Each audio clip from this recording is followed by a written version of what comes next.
they compare. Yeah, right? Yeah, we're rolling. That's rolling, yeah. Checkmate. That's corny, bro. Come on. That's how I'm starting. Checkmate. How you doing, bro? Good, man. How's it feeling? We made it. I reached Yeah. across.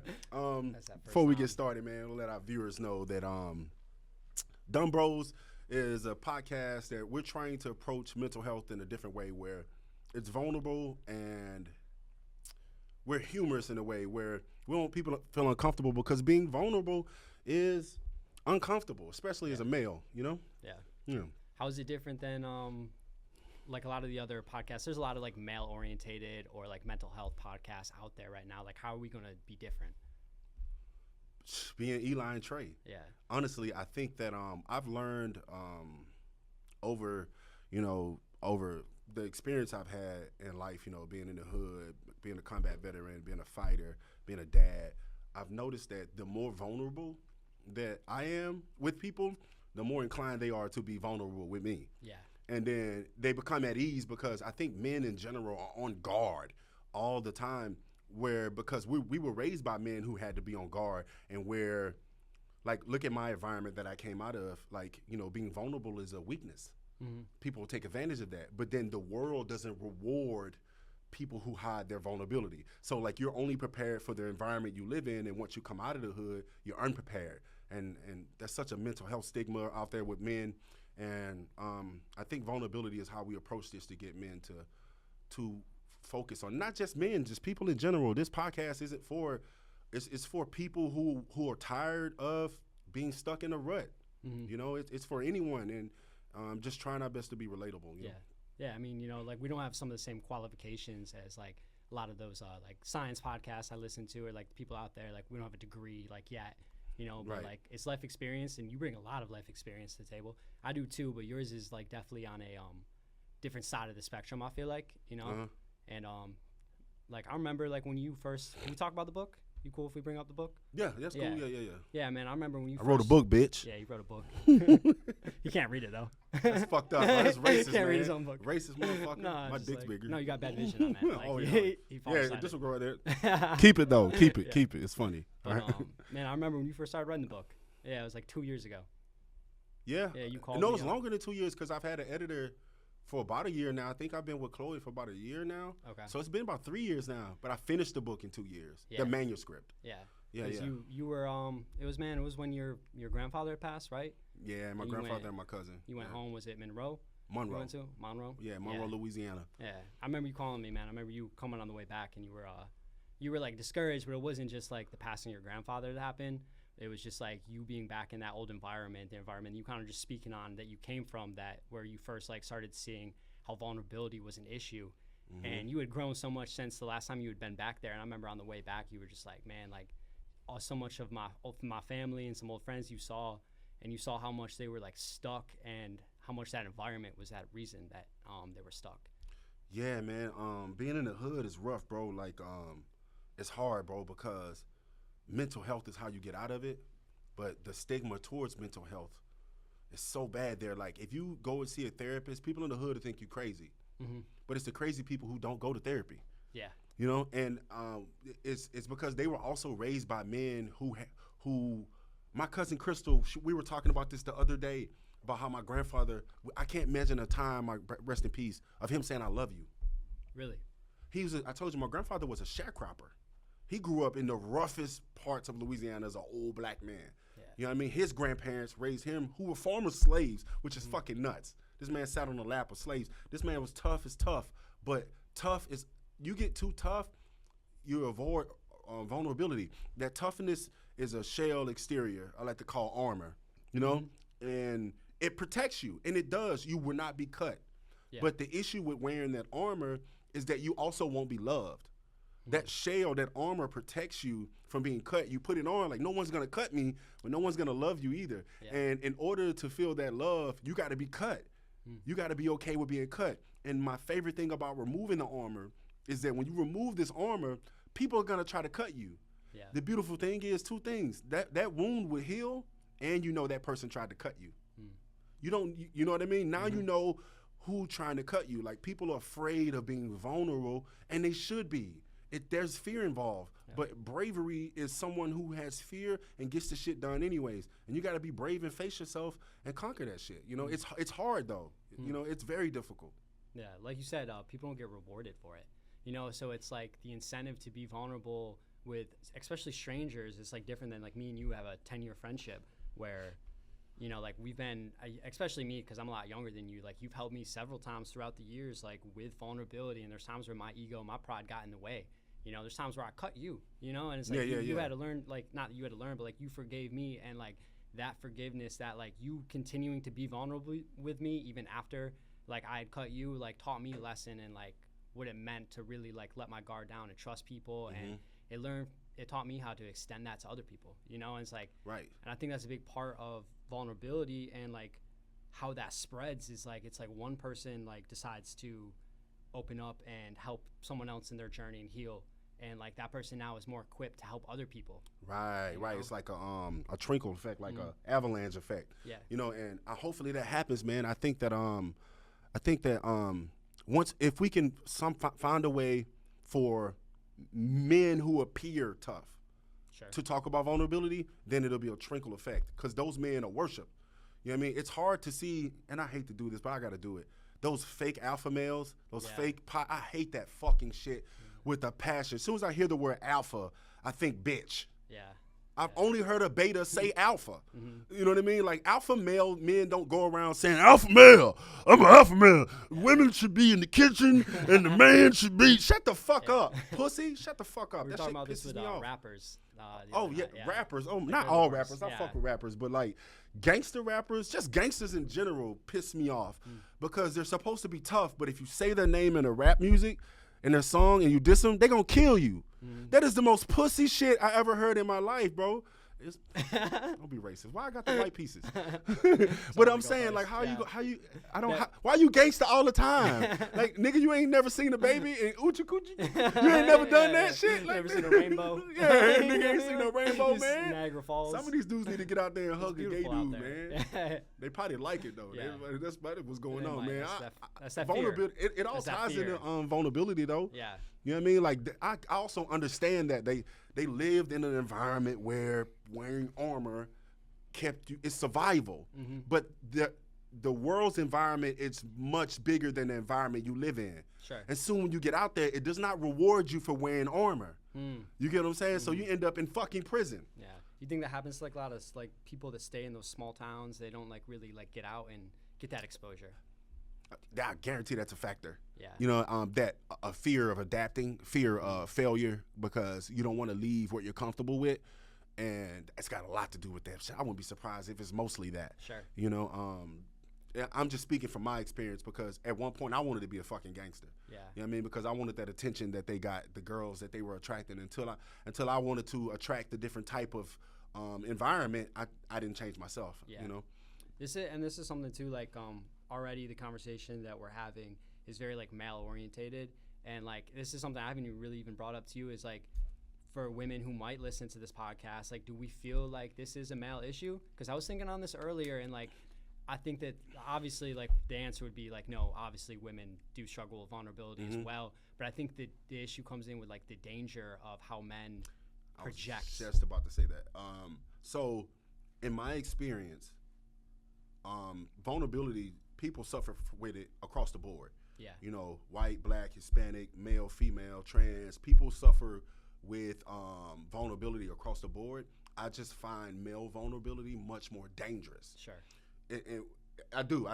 Male vulnerability leads to school shootings, domestic terrorism, war. Like, female vulnerability you might get slapped. Sure. You know what I mean? She might make you sleep on the couch. Like, it's not as dangerous, but it's still an issue. You know, we also, it seems to be equal across the board in my experience, that people suffer from it differently. Yeah. You know, like when I came back from Iraq, some people got drunk, beat their wife. Some people killed their families. Some people got into drugs. Some people got into the weights. And then I went the gangster route. You know what I mean? I coped by, you know, by wearing more armor, by hanging around civilians who who were gang members and trying to be a drug dealer, trying to cope with and adjust to the lack of adrenaline I was getting from not being in combat anymore. Yeah. You know, if you didn't know that, you would just look and be like, what a fucking dumb thug. Yeah. But like, there were certain people who saw me as a Marine that needed to work on his vulnerability, and he was a wounded veteran. Like, this dude's coping with how the only way he knows how to cope, and that was through violence. Yeah. You know, and I'm so glad I went to therapy and found myself, man. Like, I found out what I was, and when I found out that conquering my insecurity was the path, oh, bro, it was addicting. Yeah. Once I got rid of something that bothered me, I can't explain that feeling. I try to get other people to do it, but it's so hard to attack vulnerability, you know? Yeah, so many men are misled, and I see this a lot with, like, veterans that I know as well. Like, you talk about that specifically, like, you have that side of experience, but I think just really people that have, like, an extreme experience of life or come from more, like, volatile environments. And, like, we talk about, like, men and women, like, men struggle with vulnerability more so, but, like, do you think, like, white men and black men struggle the same, or, like, how do you think it's different? Or do you think it's just cultural? Well, you know my friend group. Yeah. Full of crackers. A lot of white boys, man. Blink-182. Yeah. I love y'all, man. But, like, I think, like I said, it seems like they struggle differently, but they all struggle with it. Yeah. And men seem to have more of an issue with it than women, I think, because men project it it's more emphasized, their projection, if that makes any sense. It's more noticeable, but women suffer from it just as much, in my experience. It's just that a man, when they lash out, it's just noticeable, you know? So you don't feel like black men then specifically, like, struggle with it more so, like, just, like, even, like, cross-culturally in America? 'Cause you've explained this to me before. It's like, I think maybe some white people think that black culture is like this monoculture, but it's not. It's like there's so many bunch of subcultures within the cultures, but you got to know black people to know that. Yeah. You know what I mean? That, like, everywhere you go, black people talk differently, dress differently, eat differently, and the same way with white people. I didn't learn that till I left Louisiana. that white people in North Carolina didn't call me nigger. I didn't understand that. You know what I mean? But everywhere you go, people are different. It goes back to what you were saying. You got to get the fuck out of your town. Yeah. You got to get out of your environment and see that people care, man. It's taking things at face value. That guy with that rebel flag might be cool as fuck. You know what I mean? Look at my neighbor. Yeah. My neighbor, a big Trump supporter. He in my backyard smoking pot every day. Yeah. I can't stand Trump, but I love my neighbor. Yeah. You know what I mean? I think that if they took things at face value, but it's hard to do that because they don't want to.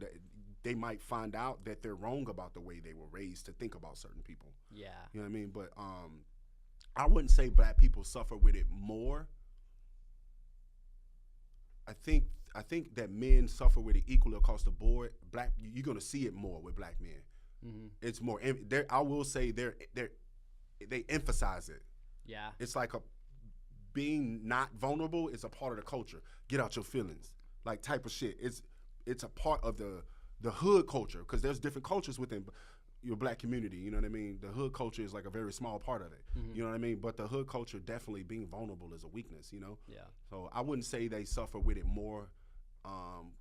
It just seems, shit, I might be wrong. Again, I wish Chloe was here to correct me. Yeah. You know what I mean? But in my experience, it seems like they just put more emphasis in their projection. Sure. You know? Yeah. Yeah, and I don't want to, like, alienate, like if women listen to this as well, this conversation. Like, I remember you called me, like, a year ago, and we were talking about, like, some of the issues and, like, what we see, like, with that women face, or, like, some of the things that you see online, like the Andrew Tate type men that will, like, talk about women. A lot of that comes from, like, the way that men for the last generations now have, like, treated women, you know? Yeah. And I don't know, it's like I definitely see a lot of the issues we're facing as men issues. You know, like, they're, like, it's kind of the same way we talk about, like, how a lot of the issues black people face, they can't change. Like, white people have to make the change happen. But I see that, like, more broadly, as in a lot of the issues society faces, men. Let's be careful with that, because I don't want to say that white people have to make change for black people to do better. Like, there are some things that are covert that a lot of white people are unaware of. Yeah, and stuff like, like COINTELPRO, redlining, Black Wall Street, things that you know of that are still happening today. You know what I mean? That are covert. They're unaware of those things.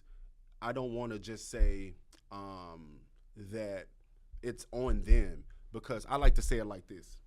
Racism created the hamster wheel, but we keep it spinning. You see what I'm saying? Yeah. The reason why wars happen is because both sides are right. You think one side was like, let's go do the wrong thing. Yeah, let's go do the wrong. That's not what happens. What happens is both sides are right. That's why there's a fight. That's why there's an argument. I've heard, well, white people need to stop investing in racist shit, that like covert racist shit, systematic shit that influences black people to do things. But then black people also, like, yeah, it is proven that the CIA helped put crack in the black neighborhood. It is proven. You didn't have to sell it. You know what I mean? I had that talk with Derek Brunson about it. Like, I agree with both sides. Stop the racism and tie your boots up and get to work, motherfucker. I agree with both of them, you know? And I think that's what the fight is. It's because they're both seeing it from their perspective. And their perspective is right. The reason why they see it that way is because what's happening to us is covert. Yeah. It's not back in the day when it was just like no blacks. Yeah. It's covert. They're smart now. Yeah. They're quiet about it. Yeah. That's why I think this dynamic that we have is important. It's like we've talked about doing a podcast for years. I remember the first time we recorded one on our phone. It was like a podcast app, and we immediately listened back to it. Oh yeah, yeah. Ego. Narcissistic as fuck. Yeah. Ego as hell. Yeah. Immediately we're just over the phone, but it's like relating back to vulnerability. Like, I don't know how different my life would have been. Obviously, like you know me, that I come from a mixed family. But if I didn't move to the South and meet like all these culturally black men like I have, and like been comfortable being vulnerable around y'all, like I was just in the barbershop hanging out with you and Mike, and like I felt comfortable in there being vulnerable. But most white men that I know don't have that, you know. So it's like, how do we create that bridge?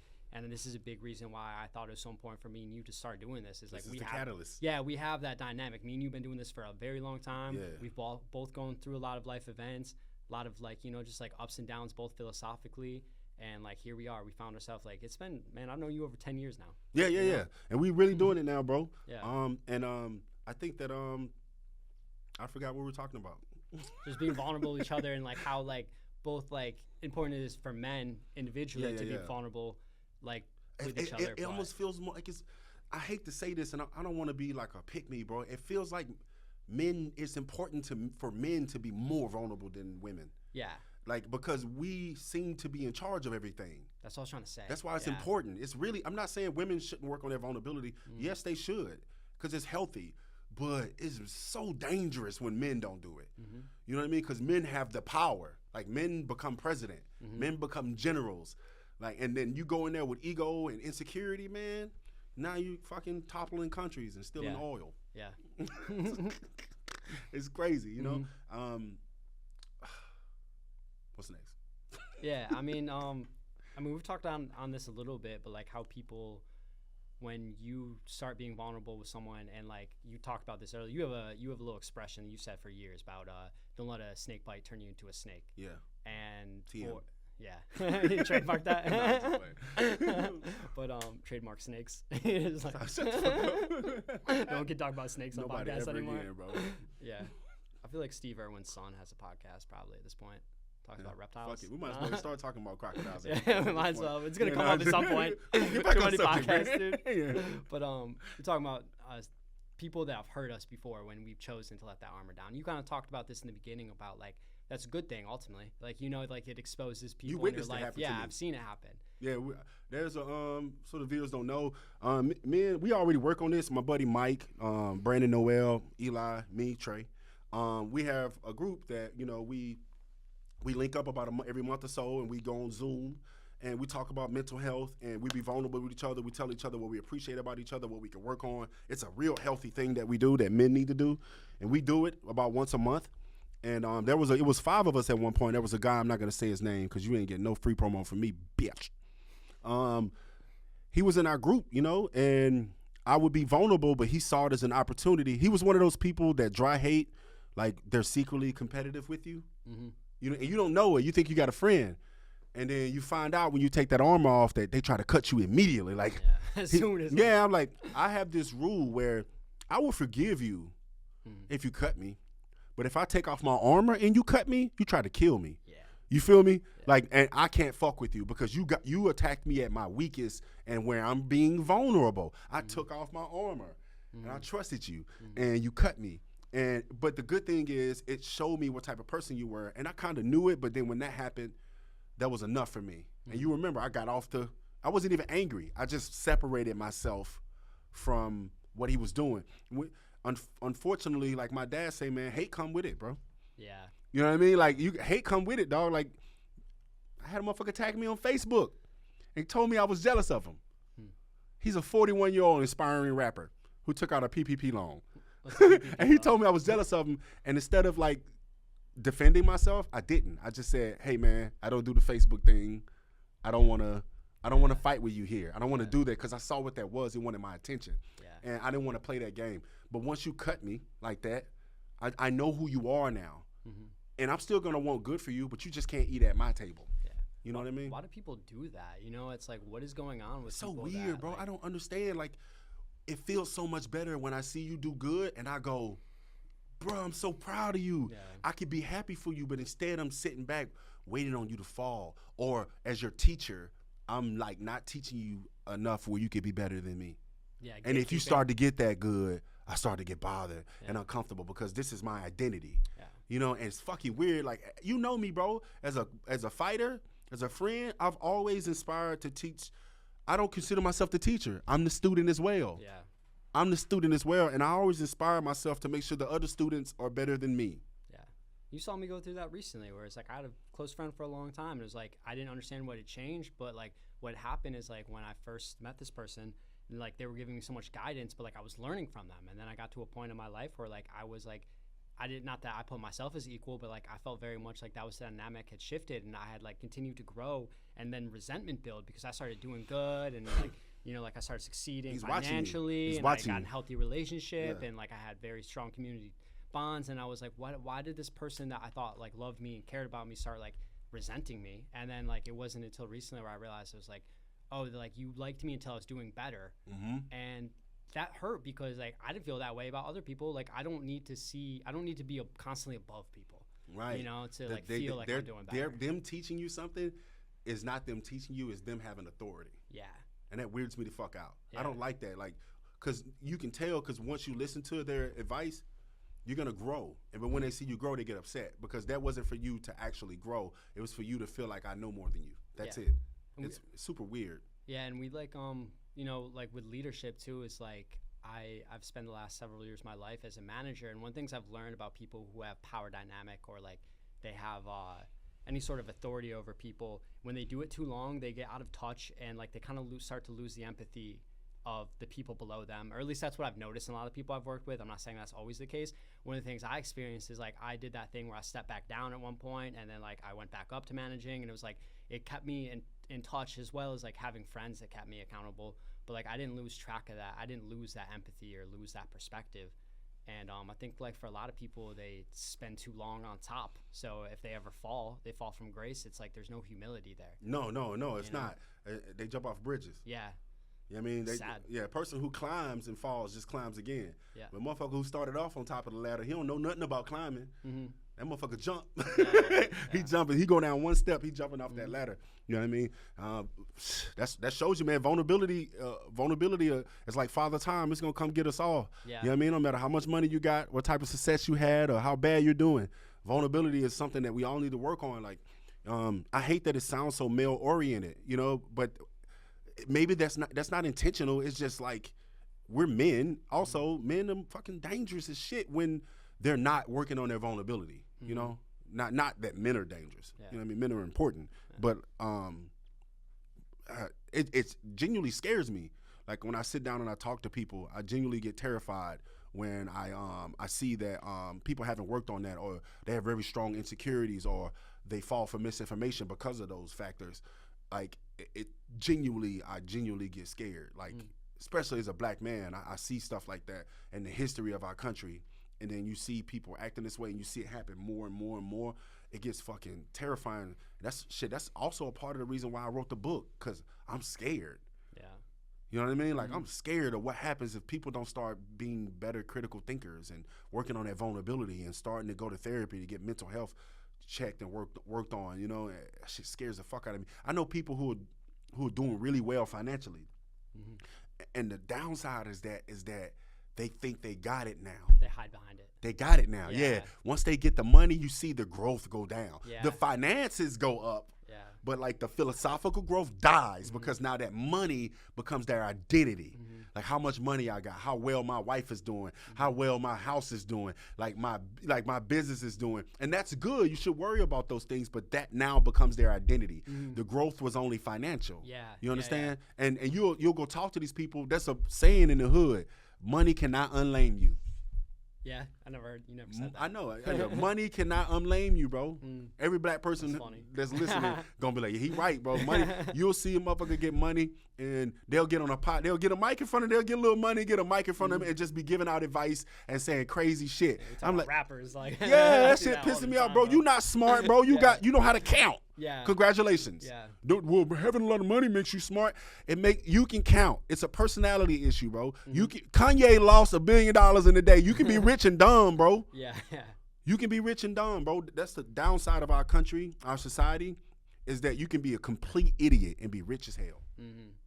And then you mentally always have that, like, that I'm above other people or that superiority complex, and that doesn't get checked. So it's like, I mean, I know the answer to this question I'm about to ask, but like, how do you feel like you keep it in check? I know for me, my answer is like friends, you know what I mean? Yeah. Accountability check. For me, therapy too. I just went to like my therapist for the first time a couple months yesterday. Like I revisit that. I just put people like you around me, like, you know, like reflection. Reflection. Reflection is how you do it. Reflecting and also changing. Like most people reflect, we think back, oh, I shouldn't have did that, but they don't change. Like when I reflect, I don't want to feel that cringe I felt. So I avoid feeling that cringe next time. Sure. You understand? So like I try to check myself because I genuinely want well for people and surrounding people around me. And it's an insecurity from my childhood, the savior complex. You know what I mean? But I think that, what were we talking about? Stop, bitch. What were we talking about? Crocodiles. I hate this motherfucker. They had the scales, like how they don't make wakes when they move through the lake. It's crazy. Like, bro, what were we talking about? We're talking about money and rich people. Yeah. Superiority complex. Yeah. Like, it's weird. It's so weird that I watch people. I'm gonna come up with some money here soon. That's just happening because of the things I've done, you know. And I want to make sure I'm in check because I don't want to be like those dudes. Yeah. I don't want to. Money is not my identity. It's my safety net. Yeah. I don't look at it like I have to be rich. You know what I mean? Like I want to have money because it's a safety net. Because I want to go vacations and if something bad happens, I'm good. And my kids can go to college. That's the reason why money is important to me. But these people, I think it's because they have to find an identity. And money is like the one because it gets you girls. Yeah. You know what I mean? Everything's about pussy. Yeah. Literally, everything you do as a man. What my mama say? You spend 9 months coming out of pussy and you spend the rest of your life trying to get back in that motherfucker. You know what I mean? Yeah, unless you're gay. Yeah, you might try to go in the booty hole. That's cool. And ain't nothing wrong with it. I mean, it ain't my thing, but if you like booty hole like him, that's cool, you know. It's accident. But like, yeah, man, like people need to attach their identity to something. So it's like, and I think I made that mistake for a long time. I think actually money was that thing that I attached my identity to. And this last year in my life, I really like had to like detach myself from that because like we kind of came to that realization a while ago about people that hide behind that and like the philosophical growth stops. And I was like, I had to really reconsider like, what do I want at the end of my life? Like, do I want to be on top of this mountain? Because I believe that I'm going to get there, and I'm probably going to get there still. But it's like it's not going to be the highest mountain I can climb to financially. It's all financial. Yeah, you get what I mean. So it's like I really had to like consider what do I want out of my life, and like I believe that all tides can rise with a ship, right? It's like I believe that I can help myself and help other people, and I hope that like one of the things that like me and you were talking about this last night, but getting lost in the AI slop and the over content creation, so much of that like bullshit that's out there right now, and like even as we're talking, like I'm trying to like be conscious. Is like, does this just sound like another Joe Rogan? Does it just sound like another, like there's so many of them out there, and content is just becoming this like, they're just like over harvesting it, and I'm like, I really am trying to figure out how to make an impact. So like I hope that if this does take off for us, if like in the future we find some success, like we stay true to the things we're saying right now. I know we were because we have been for 10 years. We've been showing that. Yeah, we've been growing. Like, this is what we wanted. This is my identity. Yeah. My identity is attached to something that's infinite. Remember, I remember my boy, shout out to my boy James Perry, Swag. I made a joke about him a long time ago. But looking back, it was insightful. But in the moment, I was just roasting him. But his nickname is Swag. And it was like 2007.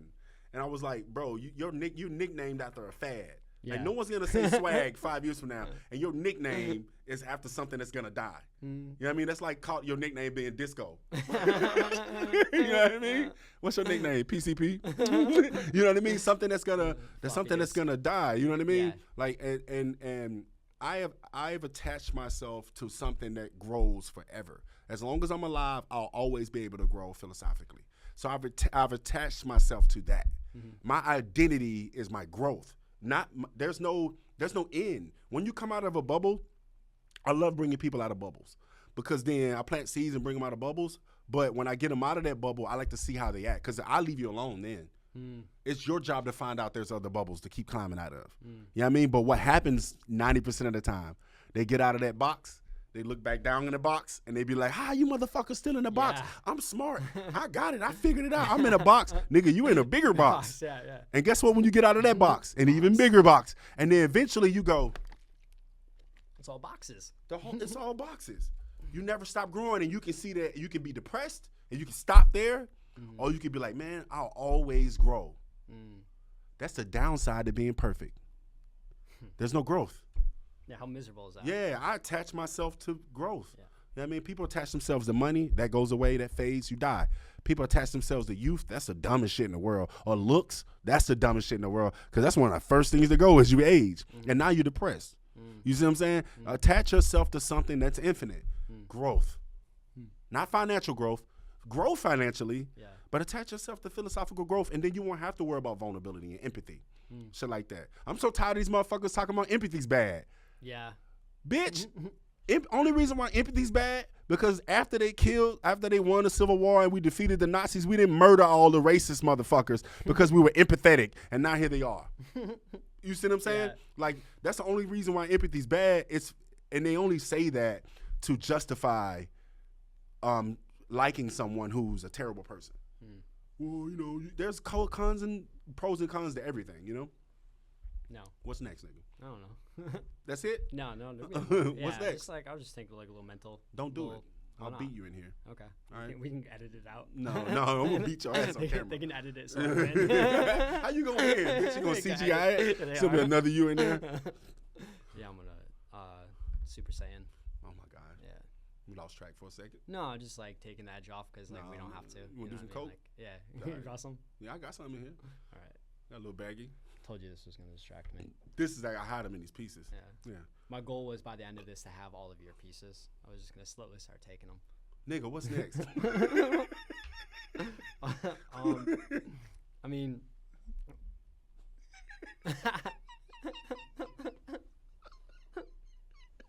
there's more. It's coming. It's coming. My heart goes out to you. My heart goes out to you. Huh? Just throw it out there. All right, fuck it. Yeah. So, all right. So let's look at it like this, right? What comes out of working on your vulnerability? What negatives and positives, right?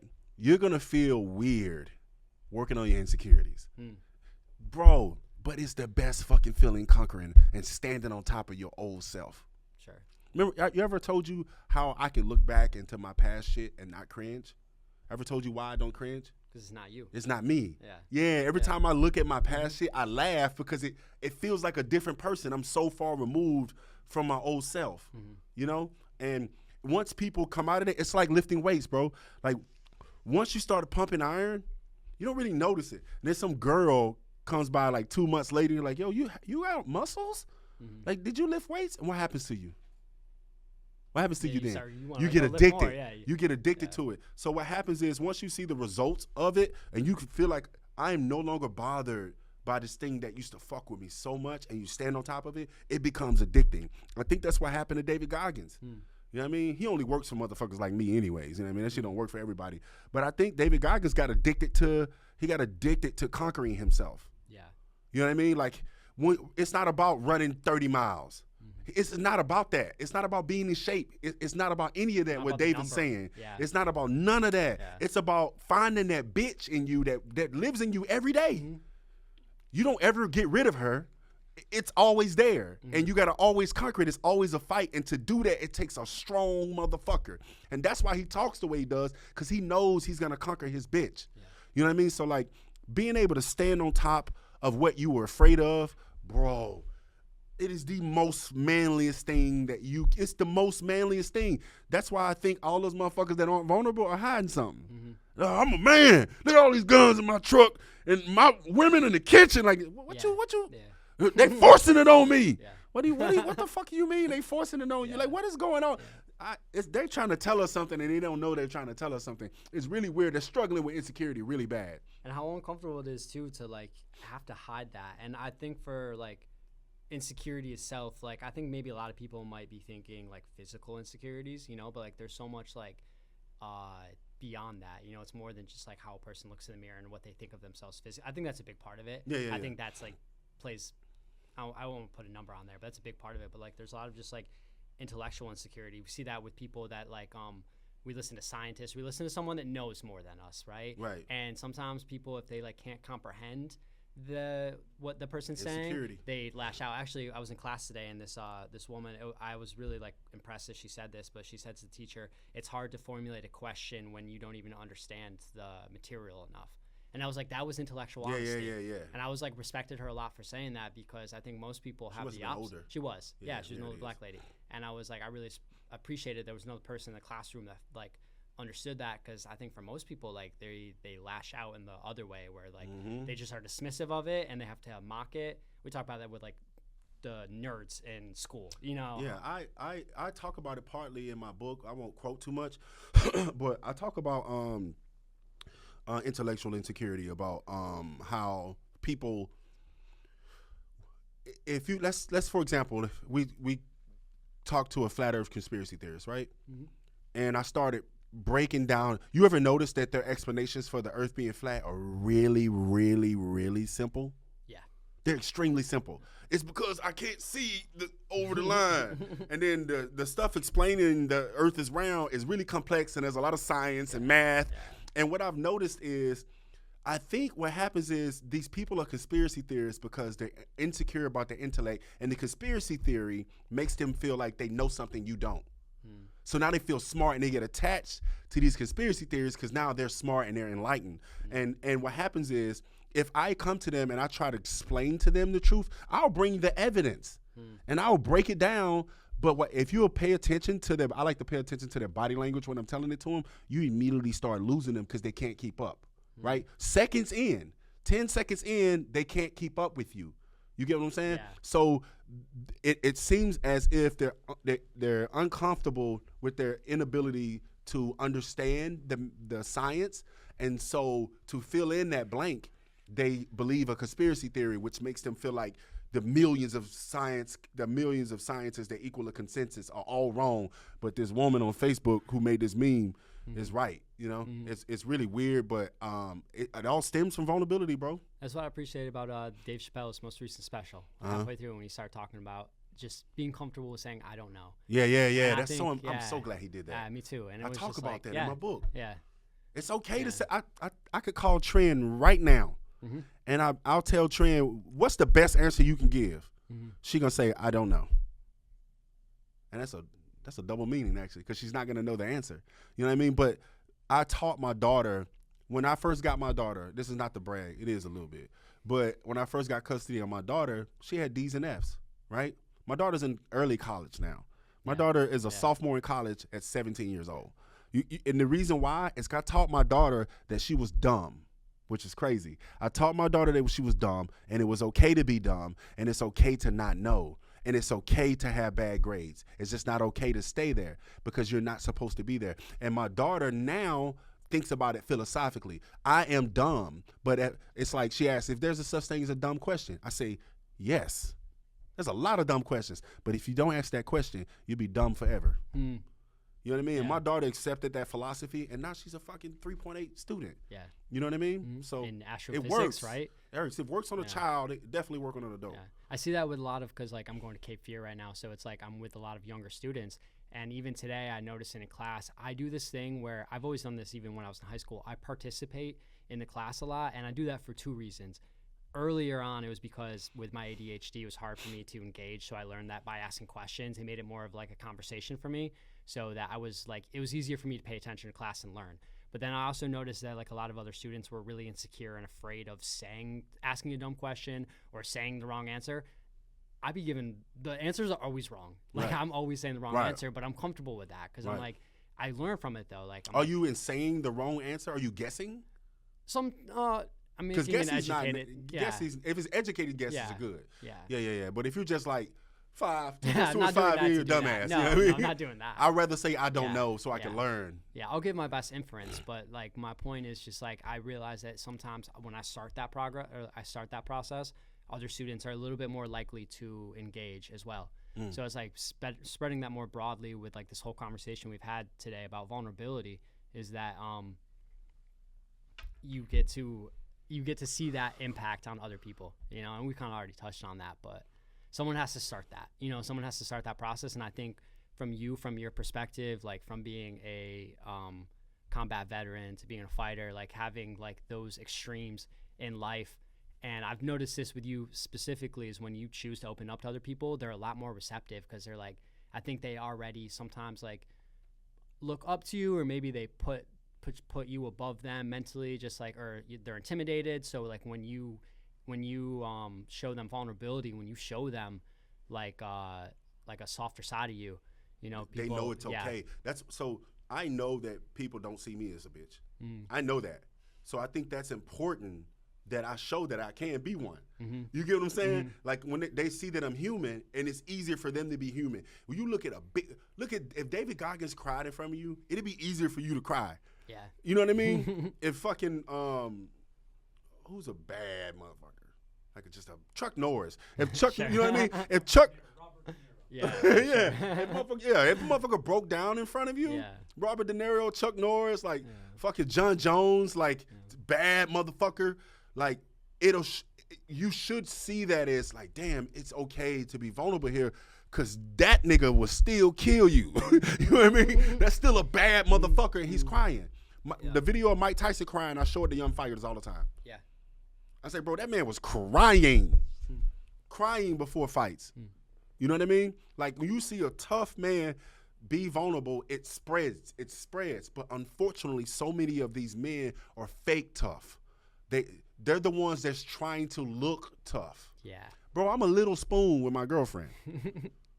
I'm not trying to look tough, bro. Yeah. Why do I have to look tough? I am. I'm not trying. I don't think about it. It doesn't cross my mind. I was telling that to John Salter the other day about how we don't think about being tough. It just don't cross our mind. But insecure people, it's always on their mind. The word, I've never heard John say alpha male. Yeah. All the men that I know that fight for a living are combat veterans. I've never heard them say alpha male. I haven't. It's weird. And I don't even consider them that because it's weird. What the fuck is an alpha male? Bitch, are you fucking going to other people's families and fighting the man in the house? And then if you win, you fucking kill all his offspring and then you remake. Are you doing that? Yeah. You're not doing that. Stop fucking calling yourself an alpha male, dude. Yeah. You just a rich dude who got some money and he lift weights. Yeah. Shut up. Fuck. Yeah. Sorry, Rich. No, I see that a lot, man. Like the people have to like overcompensate or overthink it. And like I think you've helped me with this before. I've done this thing where I have a lot of intellectual insecurity. Like my identity growing up, like I was told I was smart. You know what I mean? So that was like I had to detach from that as well. And I'll do this thing where like you see this a lot. I'll overthink a topic or I'll try too hard to come across as sounding smart. And where was I gonna go with this? Talking about alpha males. Oh yeah. Intellectual insecurity. Yeah. There was this. There's a quote from Marcus Aurelius, and he was like, stop concerning yourself with what being a good man is and just be one. Something along that lines. Yeah. And I think that's like kind of what you're touching on here is like just how simple it really is. Like being an alpha male is not like this whole process of like like you have to lift the weights, you have to do all these hard things to be one. You know what I mean? The it's hard like, thing isn't conquering your insecurity that you're obviously projecting. Yeah. That's the hard thing. To me, when I see, I'm so glad I got the things in my backpack that other people would consider alpha male-ish. Mm-hmm. That way, it's easier for me to say, "Yo, that's fucking dumb." Yeah. You know what I mean? Like when veterans say bullshit, when they start talking about the people they killed and some bullshit, I'll be like, "Yo, stop fucking lying," because I'm a veteran. Mm-hmm. You know what I mean? I can smell that shit. I get to say that because I got that in my bag. One of my favorite things to do is say "fuck the troops" in front of a bunch of like conservative white people. I'm not liberal or nothing, but I like because they don't know I'm a Marine. I'm just like, man, fuck the. Or I like kneeling during the national anthem. I don't like to kneel. I just like fucking with people. You know what I mean? Yeah. But it brings out a side of people. I don't know what we're talking about. Where do you feel like you still struggle with vulnerability? Because like even as we talk about this, like some people might get this impression of like even though you've already acknowledged you don't. Yeah. I think people might still. It might be hard for people to get through our personalities. Yeah. Let's do it. Let's talk about what I'm vulnerable with. What I'm afraid of being vulnerable with. Like I've knocked a lot of my insecurities out, but I think I've discussed this one with you before. The fear of success. Like I am afraid of doing well and people nitpicking at me and like trying to find fault with me. I told you I had this fear of being black and being successful. And when you see like a black man like do something great, just as a black person, and I could be wrong. I'm not making or whatever. I'm being open and honest that I could be wrong about what I'm saying. I'm just telling you how I feel. When I see, and a lot of black people will attest to this, like I see a black man do something amazing, whether it's in sports, politics, entertainment, there's this unnerving feeling that when he gets popular, that there's like a lynch mob waiting on him to make one mistake. And then let's say he ran a stop sign and it was an accident. He was on his phone and he hit another car and everybody was okay, but they're gonna talk about him in that accident like it was the end of the world. It was almost as if they hated him before he made the accident, and now the accident is an excuse to spew that hatred. I hate you because you ran that stop sign. But that's not why they hate you. That's their scapegoat. That's their excuse to spew the hatred. Yeah. You know what I mean? And I'm afraid of that. And it may not even be real. You know what I mean? It could be like an irrational fear that I have, but it's a real fear that I have. And I've self-sabotaged my life because of it a lot, because I was afraid of growing, and now I'm ready. I'm putting myself out there. I'm taking that armor off, and if I get shot down, I get shot down, bro. But y'all ain't finna keep me down, G. I feel like I have the opposite sometimes. The complex of like I talk about this all the time. Like I was a white male born in the 21st century in New York. Like I've had every advantage, parents together, like happy, healthy childhood. Everything you can imagine went right for me.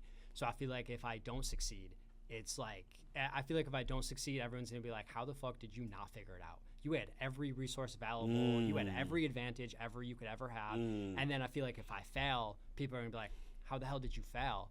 Because same things, the same reason. So it's like I feel like I'm undermined if I succeed. And I feel like if I fail, it's like it's all on, you know what I mean? That's interesting how black and white people go through the same thing with different, like it's different though. Yeah. It's the same though. You know what I mean? And this right here is, I'm glad you said that because it's so important racially that people realize how we're so alike. We're so alike when you sit down and talk to people. The only thing's different is our culture. Yeah, we all have huge dicks. Yeah. All of us. I don't know. I don't know. Rich back there might not have nothing in his pants back there. That beard though, he packing the log. I saw him walk in. And talk to you. No, for real though, man. All jokes aside, even though I'm joking, but I'm not. I feel like if everybody had the big dick, there would be no wars, no racism. Nothing. I wish I could press a button and make everybody dick big as fuck. Yeah, we would just be walking around. Like, yeah, just a cane. Like just a fucking fat log on everybody, bro. Yeah. Maybe nothing but Grace, whoever make gray sweatpants will be a billionaire overnight. We gonna stop wearing black sweatpants when it's cold so you don't see our little dick prints. Trying to hide. Yeah. You got the little Vienna sausage sticking out. Yeah. You know what I mean? Dick insecurity. When I got out the hospital, dog, my dick was so little. It's crazy that we had this whole conversation. Let me talk about that. Yeah. So this hospital, we're going to be funny a little bit. I told you motherfuckers. I'm not trying to brag or whatever. I'm happy. I'll say that. I'm happy there. When I got out, when they had me on them drugs, bro, I did not know drugs give you little dick. Really? Bro, Damn. my dick was so little. I was afraid to show my girlfriend. Damn. Like, it was so bad, never bro. goes to But I hospital. wasn't insecure about it. I was playing with it. You know what I mean? I was messing with it a little. Yeah. I never seen it that tiny. Yeah. It was so Me bad. either. That was. Shut the fuck up, man. God. You were asleep when I visited. I was like, I gotta check. real quick. Is it black? Oh shit. It's crazy we had this whole conversation, and We had to talk about dick. I know, well, that too, but like, I hope that anyone that powered through and listened to the end, like, When we it's start like, talking about dick. yeah, when we talk about dick, but actually how important dick is, I think, to the conversation. It's You know what I crazy. mean? Isn't that crazy? It's scary. Like, you know what's crazy? yeah, It yeah. sounds stupid. It does. But It's I not. really think dick is. It may be the answer to all our problems. Sexual insecurity by Yeah. far. And it's crazy that we put that off. I wish we would have like thought of that earlier. I'm glad it's today. last so we can be stupid. Yeah. But like it is real, bro. Did you know when they used to fucking hang black people, after they hung them, they would cut their dicks off? Yeah. Like he's already What dead. did they do with the dicks? No, hot dogs. I wonder if it's spicy. Like if a black dick Spicy give you dick? like high cholesterol, So, like hot sauce on it? it's got hot sauce. It comes with. Yeah. It's like built into the meat. Yeah. Seasoned dick meat. Yeah, dick seasoning. I feel like it could go good with some like Cajun. Seasoning? Yeah. No, Seasoning? no, Nah, it's like- no. But that sexual insecurity is crazy. Huge part to this conversation. It's possible that a lot of our cultural issues is because of dick, Yeah. and that's scary Mm-hmm. and funny, but it's scary, bro. Sexual insecurity is a motherfucker amongst men. Yeah. Amongst men, it's like a man will kill you Over it. over it. Yeah, So he would concerning, take your bro. life over sexual insecurity. It's just sex, bro. We made my wife scream harder. Okay, it's just sex, bro. It was fun. Yeah.